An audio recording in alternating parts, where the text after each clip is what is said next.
Il-Prim Ministru Robert Abela għandu responsabilità importanti f'ħoġru biex jara li l-ġustizzja f'pajjiżna ssir u tidher li qed issir.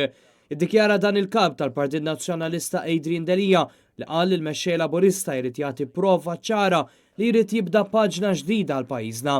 Dan wara li sar magħruf il-raġel tal-Ministru għal Għawdex, Justin Caruana, l-eks deputat kummissarju Silvio Valletta kienet isifer ma' Jorgen Fenech fl-istess waqt li dan kien taħt investigazzjoni.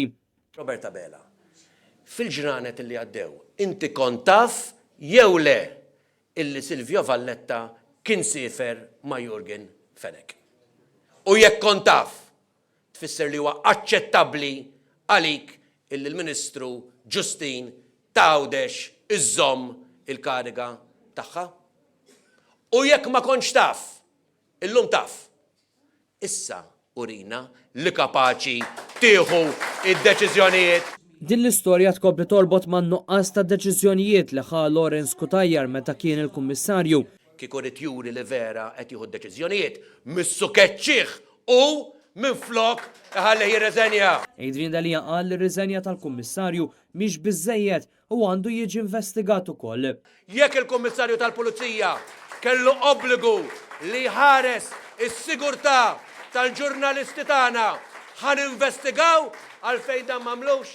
Robert Abela s'issa du ma qalx lanqas jekk hux se jiddeċiedi dwar Nexia BT l-accountants ta' Kastilja.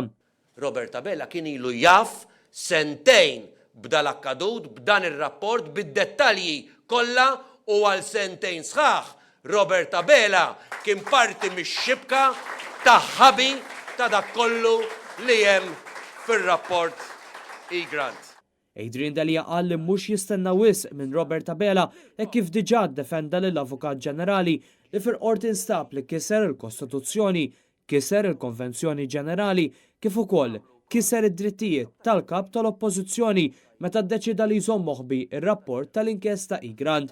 Robert Abela s'issadu ma qalx lanqas jekk hux se jippubblika l-kuntratti li permezz tagħhom Gvern Laburista bih l-isptarijiet tal-poplu lil privat.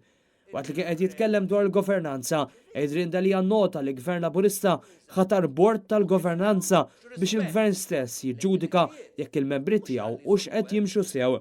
Fost dawk fil-bord hemm Owen Bonici li ġie sfiduċjat mill-portafol tal-Ġustizzja u l-kap taċ-ċivil Mario Kutajjar. M'għandi ebda fiduċja li dan il-bord ħajamel xogħlu sew għax il-kompożizzjoni tal-bord innifsu hija ħażina mill-ewwel ġurnata. Adrien Delija nota illi b'dak li seħħ f'pajjiżna fl-aħħar xhur qed jirriskja li jpoġġi l-għajxien tal-poplu Malti wawċi friskju u għalhekk appella għal tibdiliet serji. Ħanqumu f'dan il-mument, ħankunu hemmhekk għal pajjiżna, ħanatu messaġġ ċar illi meta ikun hemm l-ikbar bżonn għal pajjiż, meta il-pajjiż ikun għaddej mill-ar żminijiet, it-tweġiba tista' tkun biss il-Partit Nazzjonalista. Fil-bidu tad-diskors tiegħu il-kap tal-Partit Nazzjonalista Adrien Delija awgura wkoll il Simon Busuttil li se jibda jokkupa l-ogħla kariga li qatt kiseb Malti f'livell ta' Unjoni Ewropea. Li dan jagħti lilna wkoll leħen iktar b'saħħtu fil-qalba tal-Ewropa. Fi żminijiet meta fix-xhur li ġejjin ħajkun fundamentali l-impenn ta' kulħadd. Għalli din il-ħatra turi wkoll li għajnejn l-Unjoni Ewropea huma fuq x'qed jiġri f'Malta minkejja li Gvern Laburista jipprova jaħbih.